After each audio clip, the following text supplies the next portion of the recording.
le début du mouvement des Gilets jaunes, le journaliste indépendant David Dufresne, spécialiste du maintien de l'ordre, recense sur son compte Twitter les cas de violences policières filmés. Aujourd'hui, il en est à plus de 250 signalements. Des personnes blessées par l'explosion de grenades, mais aussi par des tirs de flashball, ces lanceurs de balles de défense de 40 mm, les LBD. Ils peuvent tirer, je crois, sur les bras. Je crois qu'ils peuvent tirer, je ne suis pas tout à fait sûr, sur cette partie-là et sur les membres inférieurs du corps. Ils doivent absolument éviter la tête. Le policier ne doit pas viser deux endroits, c'est les parties génitales et au-dessus des épaules, c'est-à-dire le visage. Et là, problème, c'est qu'ils sont des dizaines et des dizaines et des dizaines. Et quand il y a des accidents, et il y en a eu, tu sais, on a une police qui surveille la police. Et donc on enregistre toutes les plaintes. Et on a eu une dizaine de tirs où par accident, il y a eu des tirs sur le visage. Vous avez vu les enfants? C'est pas merveilleux tout ça? Seulement 10 tirs dans la tête et pourtant 20 yeux crevés. Comme quoi la Suisse, hein, c'est pas ce qu'on en dit. Hein. Ils font pas seulement des lingots d'or, de la banque et du chocolat, ils font aussi de très bons LBD. C'est encore plus fort que la balle magique de Kennedy. En PLS, les Harvey Oswald. C'est une balle en plastique. C'est une arme qui est faite pour empêcher quelqu'un d'être violent avec les policiers. Donc elle est puissante. On donne des outils à des gens qui ne sont déjà pas en capacité de les utiliser, qui n'ont pas les moyens. Et qui visent la tête, surtout. Et qui visent la tête. On dirait qu'on a donné des jouets à des gamins à Noël, quoi. Ouais. Voilà, comme aux Indiens, aux cow-boys et aux Indiens, c'est pareil. J'étais parti avec une démarche pacifiste. Commençais à ressentir un profond dégoût, en fait. Ça montait vraiment dans la violence, quoi, en fait. Là, on voit très bien qu'on vise les visages. Et là, on est dans une pleine rue passante, un samedi après-midi. Là, la menace, c'est quoi? C'est un homme qui tient un téléphone portable, qui filme.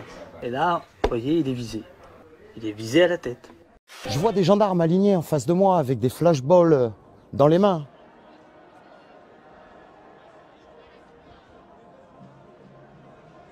Relativement près, 5-6 mètres. Donc je me dis, ils peuvent pas tirer. C'est pas moi qui suis visé. Et là, ouais, effectivement, je prends la pastèque de ma vie, ouais.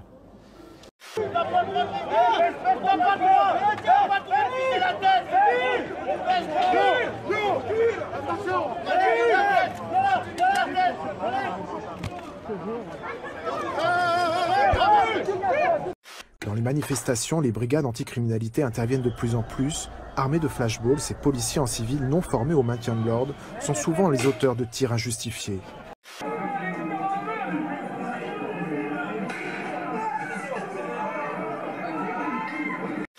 T'as touché une dame, oh!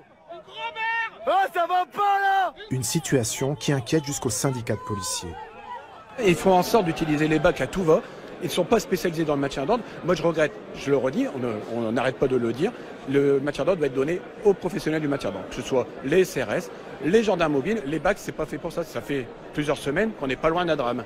Vous avez dans le mouvement des Gilets jaunes une répression qui s'abat avec quantité de policiers qui ne sont pas formés au maintien de l'ordre, type la BAC, et qui agissent en manifestation comme ils agissent dans les quartiers, c'est-à-dire en mode cow-boy.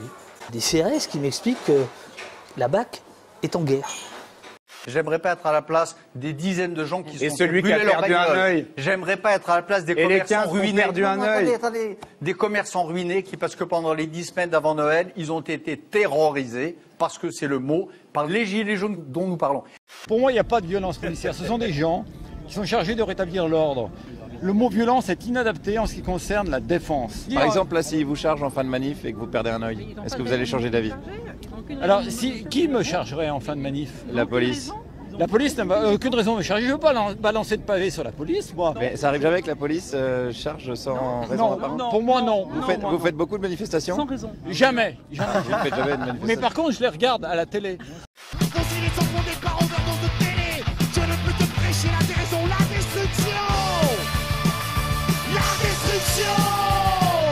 Un ouvrier a foncé avec une pelleteuse dans le hall d'un hôtel dont la construction venait tout juste de s'achever à Liverpool. La scène a été filmée par nombre de ses collègues, témoins de son accès de colère. Ce qui l'a mis en rogne, c'est de ne pas avoir été payé. On est là, on fait toujours des effets de loupe sur une baston, sur un jet de cailloux. Moi, en 12 manifestations, chose que je n'avais jamais faite, ni même organisé, j'arrive à reconnaître les odeurs, j'arrive à reconnaître les sons, et j'arrive à reconnaître les potentiels fauteurs de troubles. D'accord ? Je finis. À partir de là, qu'est-ce qui fait la police ? Qui, eux, ont des compétences pour pouvoir extraire ces personnes-là. Je vous dis, non, comment je vous demande, vous faites si moi j'enlève mon gilet jaune, les 150 personnes dont je vous ai parlé tout à l'heure, qui entrent dans l'avenue Montaigne, qui foncent dans une boutique de luxe, qui attaquent les Porsche, etc. Qu'est-ce que vous faites ? Qu'est-ce que vous proposez pour qu'ils ne le fassent pas ? Et là, on arrive à... Effectivement, il n'y a pas de solution. Il y a des solutions. Ou en tout cas, il y a des solutions. Il y en a pas beaucoup. Il y a des policiers infiltrés dans le cortège, ils sauront très bien les extraire. J'ai eu énormément de soutien de la part de police. De policiers dans la rue qui m'arrêtent, qui me montrent leur plaque ici, qui s'excusent. Et qui me disent, on a des ordres, quand ça commence à casser, on n'agit pas. Et pourquoi on voit des photos avec certains policiers, des baqueux principalement, avec des marteaux autour de la ceinture? Qu'est-ce qu'ils font avec des marteaux? Ces derniers mois, les forces de l'ordre ont été mobilisées en permanence. Des policiers épuisés, sous-payés, qui doivent gérer une foule de plus en plus énervée en suivant les ordres des préfets. Face au manque d'effectifs, des policiers non formés au maintien de l'ordre sont envoyés en manifestation, en situation parfois de stress extrême, avec à la main des armes mutilantes. La situation ne peut que dégénérer. C'est une arme de défense. Or, ce qu'on voit samedi après samedi, c'est que le LBD est utilisé comme arme d'attaque.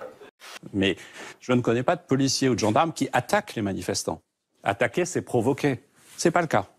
La manifestation, elle se passe bien, il n'y a pas eu de casse, il s'est rien passé, vous nous attaquez gratuitement. Honte à vous, honte à vous. Et je le dis à visage découvert, parce que moi je vis tranquille, dans ma tête je suis bien. Il n'y a pas de souci, moi j'arrive à dormir. Je pourrais dire à mes enfants que je me suis battue pour eux.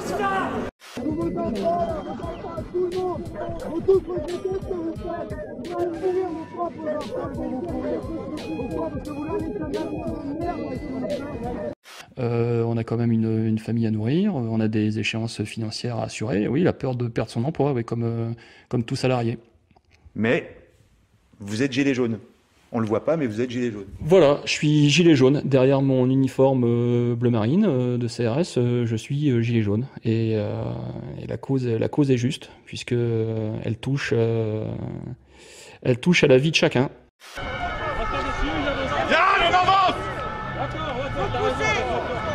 Poussez les gars. T'as raison. Ah bah oui, bah ça sert à rien ce qu'on fait tout à l'heure. On va s'en foutre. C'est bon, ça va. Tu casses les couilles.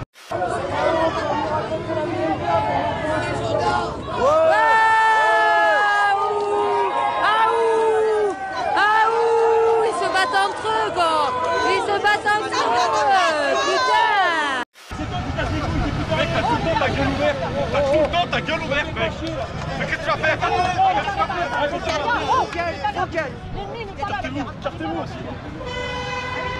Parce qu'il ne faut pas se tromper de combat. Si les CRS, vraiment leur objectif, c'est de défendre la République, c'est pas sur les gilets jaunes qui doivent envoyer des lacrymos.